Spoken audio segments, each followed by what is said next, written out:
د طرابلس زمریان نمه برخه.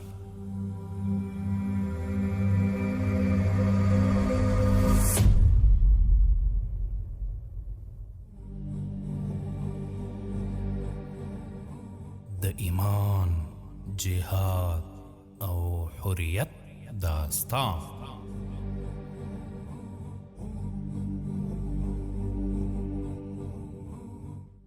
د طرابلس زمریان.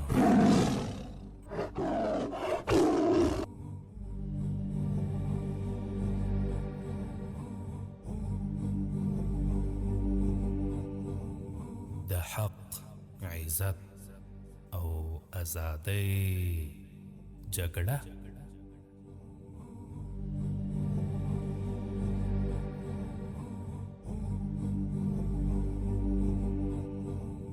د طرابلس زمریان.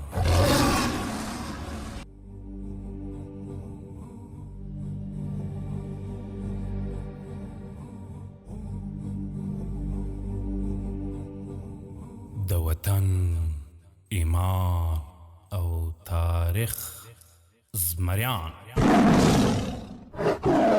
د طرابلس زمریان داستان درنو قدرمنو اوریدونکو په دې هیله چې ټول به جوړ او روغ یاست. الله جل جلاله مو خوشحال لره. د زه محسن احسان مې یو ځل بیا د طرابلس زمریان داستان د خپرونې کوربتوب کوم په دې هیله چې دا خپرونه تر پایه راسره واورئ. درنو قدرمنو اوریدونکو، په تېر برخه کې مو واورېدل چې د سهار لمنځونه لانګ وسوي چې د دې بمباریانې شروع سوې. ځمکه په لړزه راغله، څو کیلې بمونه منفجر کېدله، کورونه له خاورو سره یو شان کېدله، تر څنګ یې زردارو او ثقیل توپونو هم په اور ورولو شروع کړې وه. اکثره مجاهدین سرتي او کوپرې ته تللي وې. د بېشماره دښمن سره مقابله ناممکنه وه، که څه هم یو څه توانېدلي وو اشغالګرو مخه ونیسي او یو څه سپین ږیري ښځې او ماشومان چې ژوندي پاتې وو د جبل الخضر خواته بوځي، کوم ځای ته چې عمر مختار د شپې رسېدلی وو. د ورځې قریب 1 بجه وه چې جغبوب سقوط وکړ او د ایټالوي یرغلګرو لاس ته ولوېدی. حسن لا تر اوسه کوپرې ته نه و رسېدلی چې د لیلا او زوی سلمان له شهادت خبر سو. بیا له انا لله و انا الیه راجعون بل څه نه درلوده چې خبر راوړونکي ته یې وویل.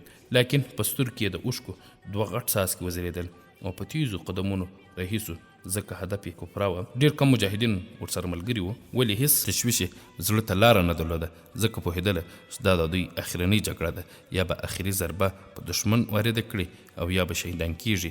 شپه یې په ریګ کې تېره کړه او سهار د لمانځه وروسته بېرته رهي سوله. نم فصل.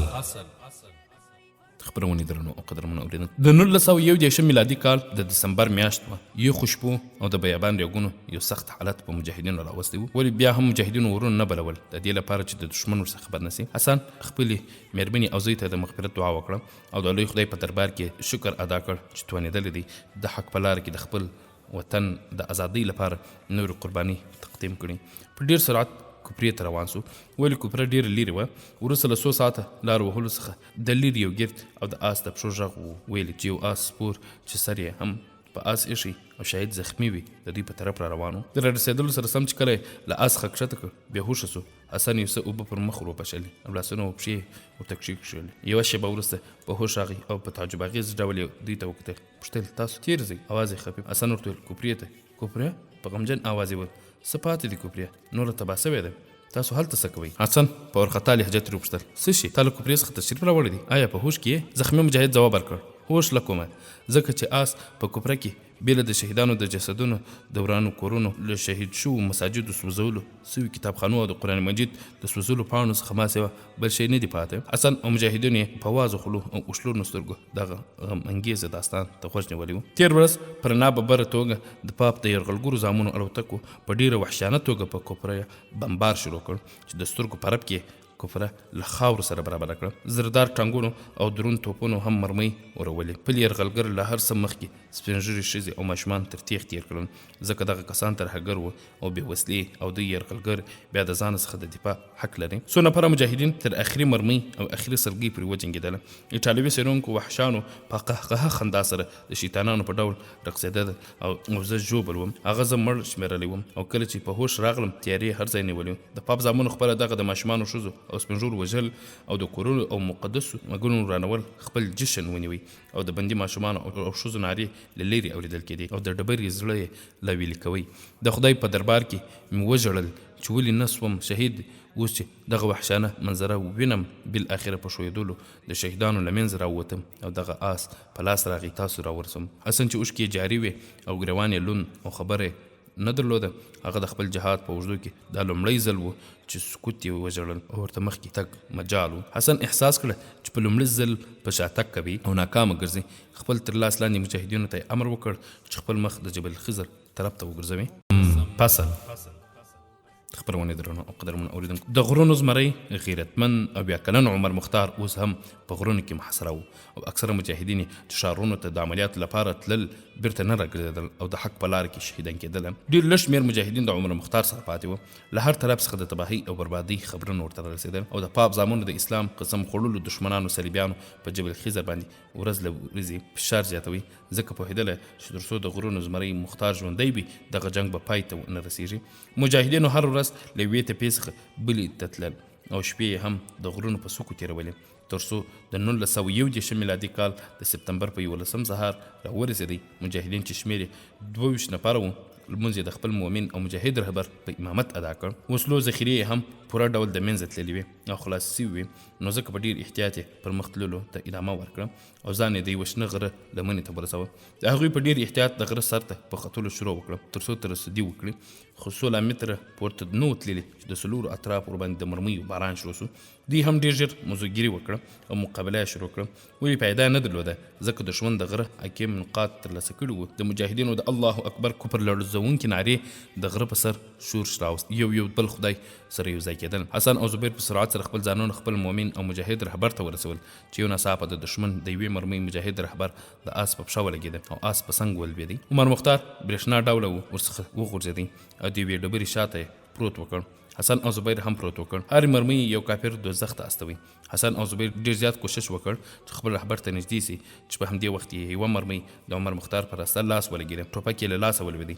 ولې په چپه لاس یې راواخیست او پیر یې شروع کړ، لیکن صرف 2 پیره، ځکه جاغور خالي و او مخکې له دې چې حسن او زبیر ور ورسېږي د پاپ بېرحمه زامنو ته په لاس ورغلی. د سونسي ټولو مجاهدینو څخه یوازې همدا 3 نفره ژوندي وو. حسن او زبیر خو یې د عمر مختار په مخ کې په شهادت ورسول. عمر مختار یې له ځانه سره یوړ، ځکه هغه یوه بله معرکه په مخ کې درلوده او باید هغه یې انجام کړی وای. د جبل خضر د غره زمری عمر مختار هغه څوک چې ګرځیاني به د نامه په اورېدلو سره متصل د ځان سره رژدېدل نسوی ټینګولی او پر اندامونو به یې لړزه راتله.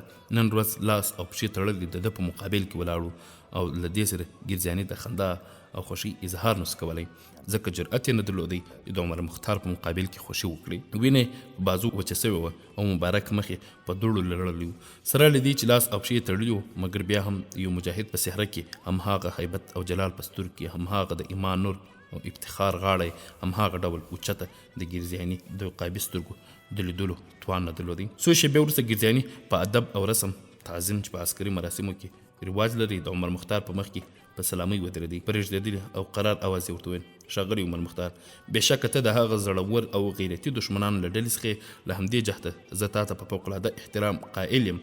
شاید ته به باور ونه کړې، مګر زه چې تا په دغه حالت کې ووینم ډېر زیات افسوس کوم. عمر مختار چوپ و. ته شاید پوه سې چې اوس هر څه پای ته رسېدلی دي، ولې د هغه مسؤلیت په اساس چې زه لرم و تاسو ته یو پیشنهاد عرض کوم. مختار لا هماغسې چوپ و.